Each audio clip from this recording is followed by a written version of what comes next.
पिछले वीडियो में हम लोग ने नंबर ट्री के बारे में पढ़ा, नंबर का ट्री बनाया था, जिसमें पढ़ा कि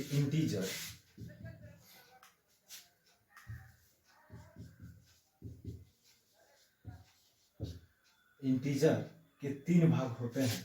एक होता है निगेटिव इंटीजर, दूसरा होता है पॉजिटिव इंटीजर और तीसरा होता है जीरो। ठीक है, इंटीजर के तीन भाग होते हैं। पॉजिटिव इंटीजर को ही हम लोग नेचुरल नंबर कहते हैं। क्या कहते हैं? Natural number. जीरो और पॉजिटिव इंटीजर को मिलाकर बनता है होल नंबर, पूर्ण संख्या। अब याद रखने की बात है कि नेचुरल नंबर यानी पॉजिटिव इंटीजर जो है काउंटिंग की संख्या होती है, मतलब 1 2 3 4 5। होल नंबर जो है जब हम काउंटिंग की संख्या में जीरो को शामिल कर देते हैं तो वह पूर्ण संख्या बन जाती है। ध्यान रखने की बात है कि प्राकृत संख्या यानी नेचुरल नंबर कभी भी निगेटिव इंटीजर नहीं हो सकता या जीरो नहीं हो सकता। नेचुरल नंबर हमेशा 1 से शुरू होता है और गिनती की आगे की संख्या होती है। चलिए तो सबसे पहले हम लोग इसके बारे में पढ़ते हैं कि नेचुरल नंबर क्या है। नेचुरल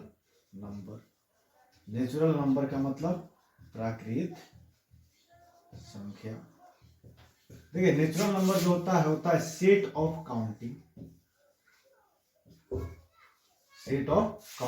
यानी गिनती के संख्या के समूह को जो है हम लोग प्राकृतिक संख्या कहते हैं। जैसे 1 2 3 4 डॉट डॉट अनंत तक।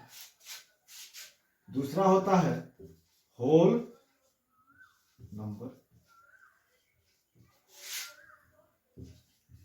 होल नंबर का मतलब होता है पूर्ण संख्या। पूर्ण संख्या जो है वैसी संख्या, पूर्ण संख्या प्राकृतिक संख्या में जब जीरो को शामिल कर देते हैं तो हमारा पूर्ण संख्या बन जाता है 3 4 5 डॉट डॉट इंफिनिटी। यानी जब प्राकृतिक संख्या में जीरो शामिल कर दिया जाता है तो वह पूर्ण संख्या बन जाता है। याद रखना जरूरी है कि प्राकृतिक संख्या हमेशा पॉजिटिव इंटीजर होता है। प्राकृतिक संख्या कभी भी निगेटिव इंटीजर नहीं हो सकता। मतलब प्राकृतिक संख्या में -1 -2 -3 -4 कभी नहीं आ सकता है। चलिए, यही नेचुरल नंबर जो है आगे जाके डिवाइड होता है ऑड नंबर। ऑड नंबर का मतलब विषम संख्या। ऑड नंबर का मतलब विषम संख्या। ठीक है, विषम संख्या किसे कहते हैं? Which is not divisible by 2।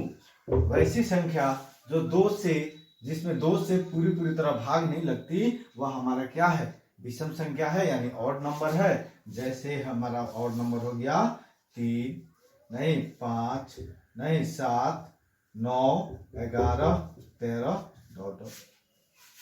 दूसरा होता है इवन नंबर। इवन नंबर का मतलब क्या होता है? सम संख्या। देखिए, सम संख्या क्या है? हिंदी में हम जानते हैं कि वैसी संख्या जो 2 से पूरी तरह जिसमें भाग लग जाए उसे सम संख्या कहते हैं। यानी which is divisible by 2 is called even number. Example 2 4 6 8 10 100 नहीं 200 etc। यानी ऐसे जितने भी संख्याएं हैं इनमें 2 से पूरी तरह भाग लग जाती हैं, इसलिए इन्हें सम संख्या कहा जाता है। अब आगे है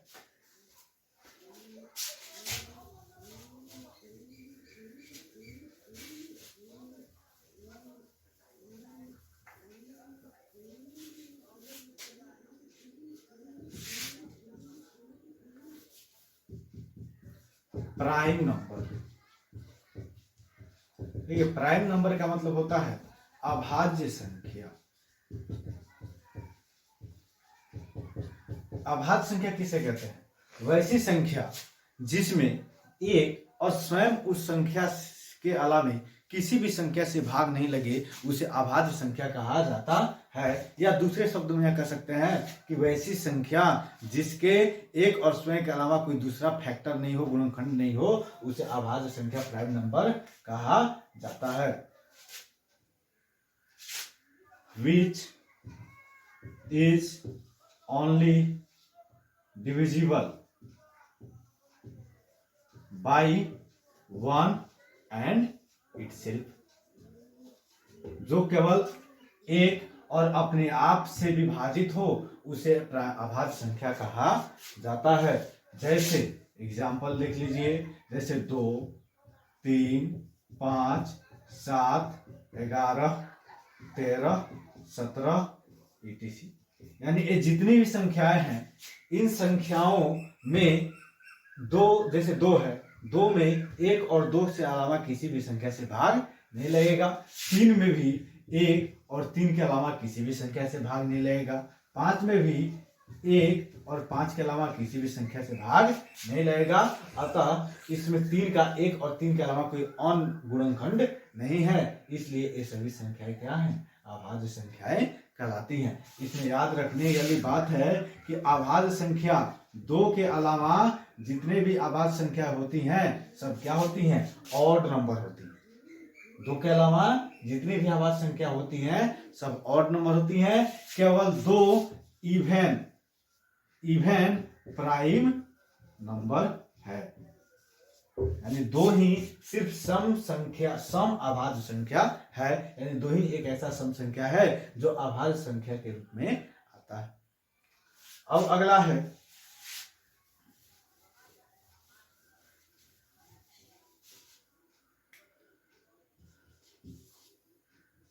composite number.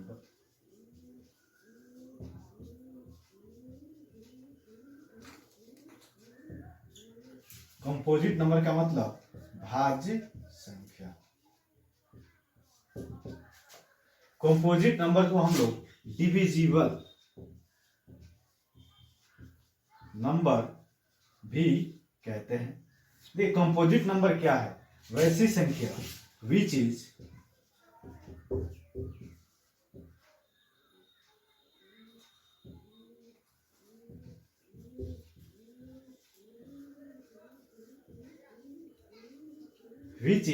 Divisible by any number, यानी वैसी संख्या जो किसी भी संख्या से जिसमें भाग लग जाए उसे जो है हम लोग अभाज्य संख्या कहते हैं। नहीं, जैसे कहने का मतलब 4, 6, 8, 10, नहीं 12, 14, 16, 100, 50, यानी ये सभी संख्याएं जो है भाज्य संख्या है। कैसे? तो देखिए 4 में जो है 1 से भी भाग लगेगा, 4 में जो है 2 से भाग लगेगा, 4 में जो है 4 से भाग लगेगा, यानी इसमें 1 और 4 के अलावा 2 से भी भाग लग रहा है, इसलिए 4 जो है कंपोजिट नंबर है। 6 देखिए, 6 में 1 से भी भाग लगेगा, 2 से भी भाग लगेगा, 3 से भी भाग लगेगा और 6 से भी भाग लगेगा, यानी 6 में 1 और 6 के अलावा 2 और 3 अदर संख्याएं हैं जिनसे भाग लग रही है, इसलिए यह विभाज्य संख्या है, यानी कंपोजिट नंबर है या डिविजिबल नंबर है। 10 को देख लीजिए, 10 में 1 से भी भाग लगेगा, 2 से भी भाग लगेगा, नहीं 5 से भी भाग लगेगा और 10 से भी भाग लगेगा। तो इसमें 1 और 10 के अलावा 2 और 5 दो ऐसी संख्या हैं जिससे हमारे 10 में भाग लगती है, इसलिए 10 भी कंपोजिट नंबर है। यानी कहने का मतलब कि वैसी सभी संख्याएं जिसमें एक और उस संख्या स्वयं के अलावा किसी भी अन्य संख्या से भाग लग जाए उसे कंपोजिट नंबर यानी भाज्य संख्या कहा